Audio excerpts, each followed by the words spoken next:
Hello, എല്ലാവർക്കും നമസ്കാരം. Welcome to my YouTube channel പ്രഹരീസ് കെയർ. വളരെ കണ്ടംപററി ആയിട്ടുള്ള ഒരു സബ്ജക്റ്റ്, ഒരു ഹോട്ട് സബ്ജക്റ്റാണ് ഇന്ന് നമ്മൾ ഡീൽ ചെയ്യുന്നത്. Iran, US and Iran tensions. എന്താണ് ഇന്ന് ലോകത്ത് നടന്നുകൊണ്ടിരിക്കുന്നത്?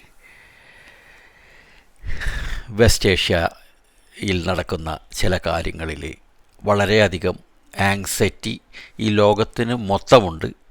ഇന്ത്യയുമായിട്ട് ഒരുപാട് ബന്ധപ്പെടുന്ന ഒരു കൺട്രിയാണ് ഇറാൻ. നമ്മളുമായിട്ട് ഒരുപാട് വർഷങ്ങൾ കൊണ്ട് സിവിലൈസേഷൻ, ആദ്യത്തെ വൺ ഓഫ് ദി ഓൾഡസ്റ്റ് സിവിലൈസേഷനാണ് ഇറാൻ, അറിയാമല്ലോ. അന്ന് മുതൽ നമ്മൾ ഇന്ത്യയുമായിട്ട് വളരെയധികം നല്ല ബന്ധം സ്ഥാപിച്ചു വന്നിരുന്ന ഒരു കൺട്രിയാണ് പേർഷ്യ എന്ന് അറിയപ്പെട്ടിരുന്ന Iran. Officially the Islamic Republic of Iran and also known as Persia is a country in West Asia. ഇതിൻ്റെ ഒരു ജിയോഗ്രഫി എന്ന് പറഞ്ഞാൽ it borders Iraq to the വെസ്റ്റിൽ പടിഞ്ഞാറ് ഭാഗത്ത് ഇറാഖാണ്, Turkey, Azerbaijan and Armenia to the north വെസ്റ്റിൽ ഈ പറഞ്ഞ കൺട്രികളാണ്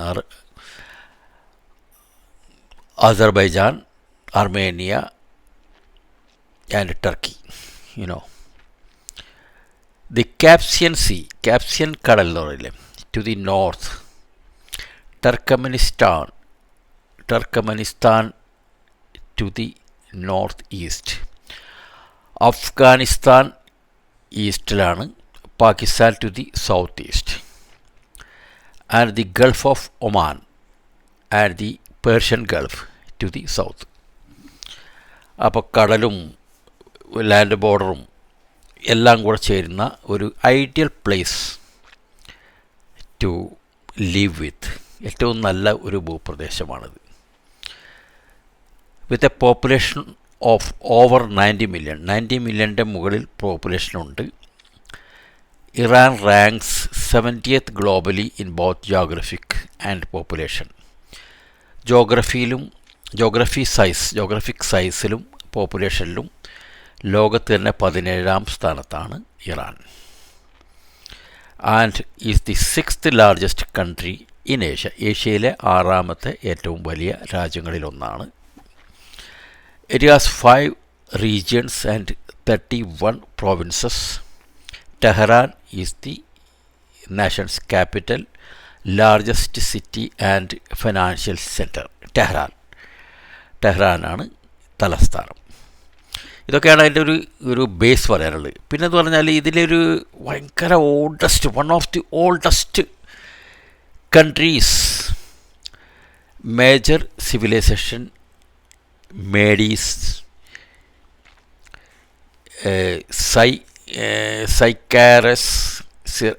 Cyrus of Great founded the Achaemenid Empire, Parthan Empire, Sasanian Empire, golden age എന്ന് പറയും. അങ്ങനെ ഒരുപാട് എംപയേഴ്സ് ഇവിടെ കണ്ടിന്യൂസ് ആയിട്ട് വന്നുകൊണ്ടിരിക്കുകയാണ്. ഫ്രം തേർഡ് സെഞ്ച്വറി മുതൽ ഇങ്ങോട്ട് വീണ് ജെറോസ്ട്രിയാനിസം, ഇറാൻ അണ്ടർവെൻറ്റ് ഇസ്ലാമിസേഷൻ ഫോളോയിങ് ദി 7th സെഞ്ച്വറിയിലാണ് ഇസ്ലാമിസേഷൻ വരുന്നത്. ഇസ്ലാമിക് കൺട്രി ആയിട്ട് മാറുന്നത് 7th സെഞ്ച്വറിയിലാണ്. ഒരു മുസ്ലിം കോൺക്വസ്റ്റ് എന്ന് പറയും അതിന്. This era was followed by Seljuk, Khurassan rule, Mongol conquest and the Timur Renaissance from 11th centuries. അപ്പോൾ ഒരുപാട് എംപയേഴ്സ് പല രാജ്യങ്ങളുടെയും പരസ്പരം അങ്ങോട്ടും ഇങ്ങോട്ടും ആക്രമിച്ച് വന്ന അതിൻ്റെയൊക്കെ സിവിലൈസേഷൻ ഉണ്ട്. പക്ഷേ basically Iran people are very good people. In 16th century the നൈവ് Safavid dynasty reestablish unified Iranian state with twelver Shia Islam as the official religion. 17th century official religion Shia ഇസ്ലാമാണ് വരുന്നത് അവിടെ. During Afsharid empire in 18th century, 18ാം നൂറ്റാണ്ടിൽ Iran was a leading world power, ഒരു world പവറായിരുന്നു, leading world പവറായിരുന്നു. But it lost the stakes after the Qajars took power in 1790.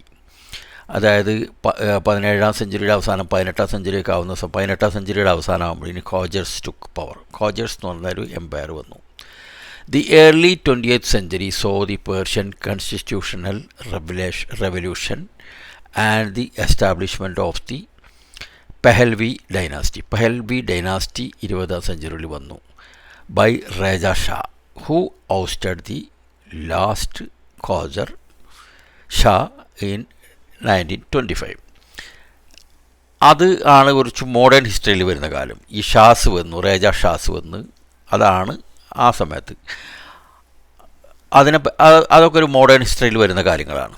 Following the Anglo Soviet invasion of Iran in 1941, his son Mohammad Reza, ഈ Reza ഷായുടെ Mohammad Reza Pahlavi rose to power.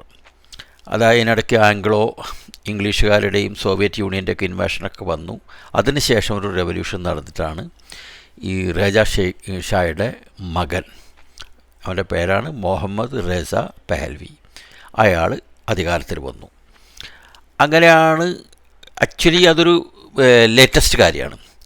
പിന്നീടാണ് attempts by Mohammad Mosaddegh to nationalise the oil industry led to the Anglo American coup in 1953.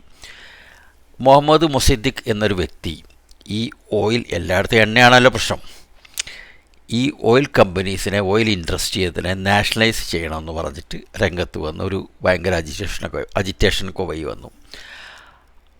ആ സമയത്ത് ഇംഗ്ലീഷുകാരുടെയും അമേരിക്കയുടെയൊക്കെ ഒരു secret deal വന്നൊരു coup നടന്നു in 1953. The Iranian revolution in 1979 overthrew the monarchy. ആ രാജ്യഭരണത്തെ അട്ടിമറിച്ചുകൊണ്ട് 1979 Iran was established by a Islamic Republic. ആരാണ് വന്നത്? റുഹുള്ള ഖൊമേനി വന്ന്, the country's first supreme leader, കൺട്രിയുടെ ആദ്യത്തെ സുപ്രീം ലീഡറായിട്ട് ഖൊമേനി വരുന്നത് 1979 in 1980 Iraq invaded Iran, sparkling the 8-year-long Iran Iraq war which ended in a stalemate. ഇയാൾ ഖൊമേനി അധികാരത്തിൽ വന്ന ഉടനെ തന്നെ, അതായത് ഇവർ ഷിയാണല്ലോ ബേസിക്കലി, അപ്പോൾ ഷിയ സുന്നി ഒരു പ്രശ്നം എപ്പോഴും ഉണ്ട്. അപ്പോൾ 80 സദ്ദാം ഹുസൈൻ ആക്രമിച്ചു ഇറാനെ. അന്നൊക്കെ ഫേമസ് ആയിട്ടൊരു യുദ്ധം നമ്മളൊക്കെ പഠിച്ചിരുന്ന, അല്ലെങ്കിൽ നമ്മളെ കോളേജിൽ നിന്ന്, ഞാനൊക്കെ BSF 1980s ചേരുന്ന, അപ്പോഴൊക്കെ ഈ ഇറാഖ് യുദ്ധം കൊടുമ്പിരി കൊണ്ടിരുന്ന ഒരു സമയമാണ്.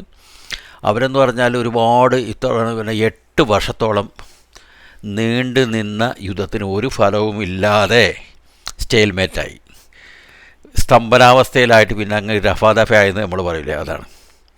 Iran has since been involve in proxy war with Israel and Saudi Arabia. Saudi Arabia Sunni കണ്ടേ എല്ലാവർക്കും അറിയാം. സൗദി അറേബ്യ ഇറാൻ ഒരിക്കലും ചേരത്തില്ല, അപ്പോൾ ഇസ്രായേലും ആയിട്ടും ചേരത്തില്ല. ഇറാൻ അപ്പോൾ എന്ത് ചെയ്തു? ഡയറക്റ്റ് ഇൻവോൾവ് ചെയ്യാതെ പ്രോക്സി വാർ, അയാളാണ് ഈ എന്താ പറയുന്നത്, ഈ പ്രോക്സി വാറിൽ ഹിസ്ബുള്ള, ഹമാസ്, ഹിസ്ബുള്ള ഇങ്ങനെയുള്ള പ്രോക്സികളെയൊക്കെ നിയന്ത്രിച്ചുകൊണ്ട് ഹൂത്തീസ്, അവർക്കൊക്കെ ഫണ്ട് ചെയ്യുന്നതും സഹായങ്ങൾ കൊടുക്കുന്നതും ഇറാനാണ്. ഡയറക്റ്റ് വാറില്ലാതെ മുന്നോട്ട് പോയിക്കൊണ്ടിരുന്ന ഒരു സംഭവമായിരുന്നു അത്. പക്ഷെ അത് പതിയെ വലിയ ഇഷ്യൂ ആയിട്ട് മാറി. അതിങ്ങനെ കിടന്ന് ചീഞ്ഞ് അഴിഞ്ഞ് അത് ഡയറക്റ്റ് അവരുടെ ഒരു എന്താ പറയുന്നത്, നമ്മുടെ US-ൻ്റെ എഗൻസ്റ്റ് ഉള്ള ഒരു സംഭവമായിട്ട് മാറുകയാണ് ഉണ്ടായത്. അതായത് US തുടക്കം മുതലേ ഇവരോട് ആറ്റമിക് ടെസ്റ്റ് നടത്തരുത്, ആറ്റമിക് എനർജിയുടെ യാതൊരുവിധ ടെസ്റ്റ് നടത്തരുത്, നിങ്ങൾ അതിന് പിന്മാറണം എന്നൊക്കെ പറഞ്ഞു. അപ്പോൾ ആറ്റമിക്കിൻ്റെ ഒരു പണ്ട് മുതലേ ഉണ്ട് അവരുടെ, പക്ഷേ അവർ ഫുള്ളി ഒന്നും ഇതുവരെ വെളിപ്പെടുത്തിയിട്ടില്ല ഇറാൻ. പ്രോബ്ലം എന്താ വെച്ചാൽ ഷരിയ ലോയാണ് അവിടെ ഈ ഇസ്ലാമിക് കൺട്രി ആയതിനു ശേഷം നടക്കുന്നത്. അപ്പോൾ പണ്ട് വളരെ ഫ്രീ ആയിട്ട് നടന്നിരുന്ന ഒരു സമൂഹമായിരുന്നു ഇറാൻ ജനത. അപ്പോൾ അവർക്ക് ഒരുപാട് പ്രശ്നങ്ങൾ, ചെറിയൊരു പ്രശ്നം വന്നു വെച്ചാൽ അതിന് ഭയങ്കര ഹ്യൂജ് പണിഷ്മെൻറ്റ്, അവർക്ക് പൊറുതിമുട്ടിയൊരു ജീവിതമാണ്. അതുകൊണ്ടാണ് അവരിപ്പോൾ സമരം ചെയ്യുന്നത്. ഭയങ്കര പ്രക്ഷോഭം നടന്നുകൊണ്ടിരിക്കുകയാണ്. ഇപ്പോൾ ഒരു ഡിസംബർ 2025 ശേഷമാണ് പ്രക്ഷോഭം അതിരൂക്ഷമായി തുടങ്ങിയത്. അത് ഇറാൻ ഗവൺമെൻറ് അടിച്ചമർത്തിക്കൊണ്ടിരിക്കുകയാണ്. ആ അടിച്ചമർത്തലിൽ അൺഒഫീഷ്യലി കണക്ക് പറഞ്ഞ് ഡിസപ്പിയേർഡ് ബോഡീസ്, അപ്രത്യക്ഷമായിക്കൊണ്ടിരിക്കുന്ന ശവശരീരങ്ങൾ, മാസ് ബറിയൽസ്, ഒന്നിച്ച് ബറിയൽ ചെയ്യുക, അവരെ ഓവർ 30,000 പേഴ്സൺസ് കിൽഡ്, 30,000 ആളുകളോളം കൊല്ലപ്പെട്ടു എന്നാണ് അൺഒഫീഷ്യലിയുള്ള കണക്കുകൾ അറിയുന്നത്. ന്യൂസുകളിലൊക്കെ വരുന്ന കണക്കാണ് ഞാൻ ഈ പറയുന്നത്. അപ്പോൾ അവിടുത്തെ ഒരു ഭയങ്കര പ്രക്ഷോഭമാണ്. അവിടെ ആരൊക്കെയാണ് ഇപ്പോൾ ഉള്ള സുപ്രീം ലീഡർ ആരാണ്? Ali Khamenei. പ്രസിഡൻറ്റ് ആരാണ്? മസൂദ് പരേഷ്ഖ്യാൻ. അയാൾ പ്രസിഡൻറ്റ് സാധാരണ എല്ലാം നമ്പർ 1 ആണ്, പക്ഷേ ഇവിടെ നമ്പർ 2 ആണ് പ്രസിഡൻറ്റ്. സുപ്രീം ലീഡറാണ് ഖമേനിയാണ് number 1 always. Mohammad Reza Aref vice president. ഇവർ ന്യൂക്ലിയർ പ്രോഗ്രാംസ് ഇവരെ 1950 മുതൽ നടക്കുന്നുണ്ട്. അന്ന് മുതലേ പ്രശ്നമുണ്ട്. അപ്പോൾ ഈ പ്രത്യേകിച്ച് അമേരിക്കയുടെ വെസ്റ്റേൺ കൺട്രീസിൻ്റെ ഒക്കെ ഒരു കണ്ണിലെ കരടാണ് ഇറാൻ. പക്ഷേ ഇറാനുമായിട്ട് ഇന്ത്യക്ക് ഒരുവിധം വലിയ മോശമില്ലാത്തൊരു ബന്ധമുള്ളത്. നമ്മൾ എണ്ണ വാങ്ങിക്കുന്നുണ്ട്, നമ്മളവിടുന്ന് എണ്ണ വാങ്ങിക്കുന്നതൊക്കെ പ്രശ്നമാണ്. നമ്മൾ റഷ്യയിൽ നിന്ന് എണ്ണ വാങ്ങിച്ചാലും അമേരിക്കയ്ക്ക് പ്രശ്നം, ഇറാനിൽ നിന്ന് വാങ്ങിച്ചാലും പ്രശ്നം, നമ്മളെവിടെ നിന്നും വാങ്ങിച്ചാലും പ്രശ്നമാണ്. എല്ലാം അമേരിക്കയുടെ ത്രൂ ആയിരിക്കണം എന്നുള്ളൊരു കടും പിടുത്തമാണ്. പക്ഷേ ദിസ് ടൈം ഇവിടെ എനിക്ക് തോന്നുന്നു അമേരിക്ക ചെയ്യുന്നത് ഒരുപക്ഷെ ആ ജനങ്ങൾക്ക് വേണ്ടിയാണോ, അമേരിക്ക വിശ്വസിക്കാൻ പറ്റത്തില്ല. പക്ഷേ എന്നാലും അമേരിക്കൻ ഡീപ്പ് സ്റ്റേറ്റ്സ് ബംഗ്ലാദേശിലും നേപ്പാളിലും ഒക്കെ നടത്തിയ പോലുള്ളൊരു പ്രശ്നമാണോ, വെനിസ്വേലയിലൊക്കെ നടത്തിയ പോലുള്ളൊരു പ്രശ്നമാണോ ഇതെന്ന് എല്ലാവരും സമ്മതിക്കും. പക്ഷേ ഇവിടുത്തെ ആളുകൾ അവരുടെ ഫ്രീഡത്തിന് വേണ്ടി പൊരുതുന്ന ഒരു സിറ്റുവേഷൻ അവിടെ ഉണ്ട്. അപ്പോൾ അങ്ങനത്തെ ഒരു ഭയങ്കര വിഷയമാണ് ഇപ്പോൾ എന്ന് പറഞ്ഞാൽ. ഇവരെ അടിക്കാൻ വേണ്ടിയിട്ട്, അതായത് അബ്രഹാം ലിങ്കൺ എന്ന ship, aircraft carrier, even Bengal ഓഷനിൽ വരെ എത്തിയെന്നാണ് അവരുടെ അറിയിക്കുന്ന സംഭവങ്ങളൊക്കെ ഓഫാക്കിയാണ്. ഇപ്പോൾ അത് എക്സാക്ട്ലി എവിടെയാണ് നിലകൊള്ളുന്നത് ആ ഷിപ്പ് എന്ന് ആർക്കും അറിയില്ല. അപ്പോൾ യു എസ് ഇറാൻ ടെൻഷനെ കുറിച്ചിട്ട് ഡൊണാൾഡ് ട്രംപ് പറഞ്ഞിരിക്കുന്നതാണ്. ഞാനത് ജസ്റ്റ് ഒന്ന് വായിക്കാം. A massive armada is heading to Iran. It is moving quickly with great power, enthusiasm and purpose. It is a larger fleet headed by the great aircraft carrier Abraham Lincoln than that sent to Venezuela. വെനസ്വേലയിൽ അയച്ചതിനേക്കാളും കൂടുതൽ വലിയൊരു ഫ്ലീറ്റുമായിട്ട് Abraham Lincoln എന്ന aircraft കാരിയറാണ് വരുന്നത്. അപ്പോൾ Iran അതിന് response കൊടുത്തിരിക്കുന്നത്, if attacked it would retaliate like never before. ഞങ്ങളെ ആക്രമിച്ചാൽ ഭയങ്കരമായിട്ടുള്ള പ്രത്യാക്രമണം, ഇതുവരെ ഇല്ലാത്ത രീതിയിൽ ഞങ്ങൾ പ്രത്യാക്രമണം ചെയ്യും. Iran open to task with US if negotiations genuine. ടോക്സിന് ഞങ്ങൾ സംസാരിക്കാൻ, ഡിസ്കഷന് തയ്യാറാണ്, പക്ഷേ ജെന്യുവൻ നെഗോഷിയേഷൻസ് ആയിരിക്കണം, അതും ഇറാൻ പറഞ്ഞിട്ടുണ്ട്. ഓക്കെ. അപ്പോൾ അങ്ങനെ ഒരു സിറ്റുവേഷൻ എന്ന് പറഞ്ഞാൽ വളരെ മോശമായ രീതിയിലുള്ളൊരു സിറ്റുവേഷനാണ് ഇപ്പോൾ ഇറാനിലുള്ളത്. Iran's foreign minister says the Iranian armed forces are ready to immediately and powerfully respond to any possible attack by the US. കാഞ്ചിയിൽ കൈവച്ചുകൊണ്ട് ഇരിക്കുകയാണ്, തോക്കിൻ്റെ കാഞ്ചിയിൽ കൈവച്ചുകൊണ്ട് ഇരിക്കുകയാണെന്നാണ് അവർ പറയുന്നത്. The warning came hours after US president Donald Trump reiterated a threat to take military action against the country. Military action എടുക്കുമെന്ന് ഇറാൻ പറഞ്ഞ അതിന് തൊട്ട് നെക്സ്റ്റ് മൊമെൻറ്റിൽ തന്നെ ഇറാൻ്റെ ഫോറിൻ മിനിസ്റ്ററുടെ ഇങ്ങനെ തിരിച്ചടിക്കുമെന്നുള്ളത് വന്നു. അപ്പോൾ ഷിയ മുസ്ലിം ആണ് അവിടെ, സൗദിയിലെല്ലാം സുന്നികളാണ്. ഇതിനകത്ത് മറ്റൊരു ഇമ്പോർട്ടൻ്റ് ഒരു സംഭവം വന്നിരിക്കുന്നത്, സൗദി അറേബ്യ UAE ഈ രണ്ട് കൺട്രിയും പറഞ്ഞു ഞങ്ങളുടെ ടെറിട്ടറിയിൽ നിന്നുകൊണ്ട് ഇറാനെ ആക്രമിക്കാൻ ഞങ്ങൾ സമ്മതിക്കത്തില്ല എന്ന് പറഞ്ഞു.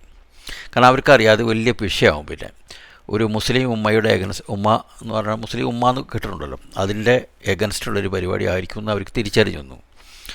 അവർ ഈ പാകിസ്ഥാനെ പോലെ വിഡ്ഢികളല്ല. പാകിസ്ഥാൻ എന്ന് പറഞ്ഞാൽ ഗാസയിൽ പോയി ഇസ്രായേലിനോട് ചേർന്ന് നിന്ന് അവിടുത്തെ പാവം മുസ്ലിങ്ങളെ വധിക്കാനുള്ള പരിപാടിയിൽ അങ്ങോട്ട് പോയിരിക്കുന്നത്.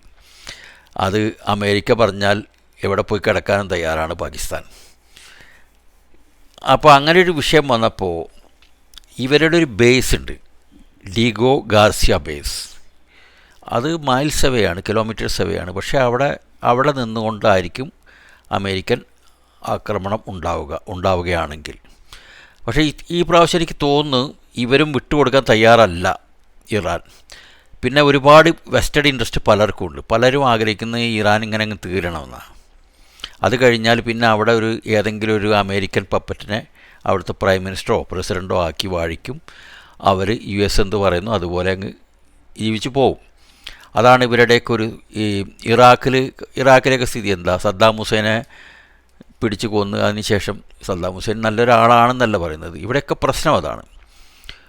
ഏതൊരു ജീവിതത്തിലും ഏതൊരു മനുഷ്യൻ്റെ ജീവിതത്തിലും അതിപ്രസരം നടത്തി കഴിഞ്ഞാൽ എല്ലാം ക്ഷമിക്കുന്നതിന് ഒരു പരിധിയില്ലേ? ഇന്ത്യയിലൊരു ജനാധിപത്യ ഭരണമാണ്. വോട്ടെടുപ്പിനുള്ള അധികാരം ഏതൊരു പൗരനുള്ളതുകൊണ്ടല്ല ഇത്ര സുന്ദരമായിട്ട് നമ്മൾ സമാധാനപരമായിട്ട് ജീവിക്കുന്നത്. നമുക്കറിയാം നമുക്ക് ജീവിക്കാൻ പറ്റാത്തൊരു സിറ്റുവേഷൻ ഉണ്ടായി ഏത് ഗവൺമെൻറ് ആയാലും അവിടെ പിടിച്ചിറക്കാനുള്ള കഴിവ് ജനങ്ങൾക്കുണ്ട്. പക്ഷേ ഇങ്ങനെയുള്ള കൺട്രികളിലൊന്നും ആ പരിപാടി ഇല്ല. പിന്നെ ഇവിടുത്തെ ഇസ്ലാമിക് ശരിയ നടപ്പാക്കിയിട്ടുള്ള വളരെ ക്രൂരതകളും കാര്യങ്ങളും നോക്കുമ്പോൾ അവർ പറയുന്നത് അമേരിക്കൻ ക്യാപിറ്റലിസം ഇമ്പീരിയലിസം അതാണ് പിന്നെയും നമുക്ക് നല്ലതെന്നൊരു തോന്നൽ അവിടുത്തെ ജനങ്ങൾക്ക് ഉണ്ടാവുകയാണ്. അവരെ കുറ്റം പറഞ്ഞിട്ട് കാര്യമില്ല. 30,000 ആളുകൾ ഈ പ്രക്ഷോഭത്തിന് മരിച്ചു. ഡിസംബർ ജനുവരിയിലുള്ള പ്രശ്നങ്ങൾ മരിച്ചു എന്ന് പറയുമ്പോൾ ഒന്ന് ആലോചിച്ച് നോക്കി. അപ്പോൾ അങ്ങനെയൊക്കെയാണ് അതിൻ്റെ ഒരു സിറ്റുവേഷൻ ഉള്ളത്. അപ്പോൾ നമുക്ക് വാർത്തകൾക്ക് കാതോർത്തിരിക്കാം. അമേരിക്ക അടിക്കുമോ, ഈ രാത്രി തന്നെ അടിക്കുമോ എന്നറിയില്ല, ഇനി നാളെ അടിക്കുമോ എന്നറിയില്ല. ഇനി അതിനിടയ്ക്ക് ചർച്ച എല്ലാം നടന്ന് പുരോഗമിച്ചിട്ട് ഇത് തൽക്കാലം ഇവർ കീഴടങ്ങുമോ എന്നറിയില്ല. Ali Khomeini the supreme leader, അയാൾ എവിടെയാണെന്നൊരു പിടിയില്ല. അവിടെ ഇപ്പോൾ കുറച്ച് കാലം കൊണ്ട് അയാളൊന്നും വെളിയിലൊന്നും വരുന്നില്ല. അയാൾ സ്ഥലം വിട്ടോന്നറിയില്ല. അയാളെ മകൻ കുറേ $1,500 കോടി സ്ഥലം വിട്ടെന്നുള്ളൊരു ശ്രുതി വേറെയുണ്ട്. പിന്നെ വേറൊരു കരക്കമ്പി ഇന്ന് കിട്ടിയൊരു കരക്കമ്പി കൂടി പറഞ്ഞിട്ട് നമുക്ക് നിർത്താം. അതായത് ഡൊണാൾഡ് ട്രംപിന് സുഖമില്ല. അയാളുടെ മോനും വേറെ കസിൻസ് എല്ലാം കൂടെ ഉള്ളൊരു പാർട്ടിയിൽ വൈറ്റ് ഹൗസിൽ ഇന്നലെ ഒരു പത്രസമ്മേളനത്തിൽ അയാൾ പറഞ്ഞു ഹി ഈസ് സഫറിങ് ഫ്രം അൾസമേഴ്സ്. അയാൾക്ക് ഇപ്പോൾ പറഞ്ഞെന്താ നാളെ പറഞ്ഞതെന്നും പറയില്ല. ആൾസമേഴ്സിൻ്റെ ഒരു രോഗം അയാൾക്കുള്ള പോലെ നമുക്ക് തോന്നിയിരുന്നു. പിന്നെ അവിടുത്തെ ഡീപ് സ്റ്റേറ്റ് ഓഫ് US ഒക്കെയാണ് ഭരിക്കുന്നത്. അപ്പോൾ ഇദ്ദേഹം പരസ്പര വിരുദ്ധമായിട്ട് പലതും പറയുന്നതിന് കാരണം അതാവാൻ വഴിയുണ്ട്. എന്തായാലും അദ്ദേഹത്തിന് സുഖം ആയിരിക്കട്ടെ, നല്ല ചിന്തകൾ വരട്ടെ, എല്ലാ കൺട്രിയും ഒരുപോലെ കാണാനും തൻ്റെ അമേരിക്കൻ ഇമ്പീരിയലിസം ക്യാപിറ്റലിസം മറ്റുള്ളവരെ മേളിൽ എടുക്കാതിരിക്കാനും അദ്ദേഹത്തിന് നല്ല ബുദ്ധി തോന്നണേ എന്നു പറഞ്ഞുകൊണ്ട് നമുക്കിവിടെ നിർത്താം. വീഡിയോ ഇഷ്ടമായെങ്കിൽ തീർച്ചയായിട്ടും ലൈക്ക് ചെയ്യുക, സബ്സ്ക്രൈബ് ചെയ്യുക. ബൈ.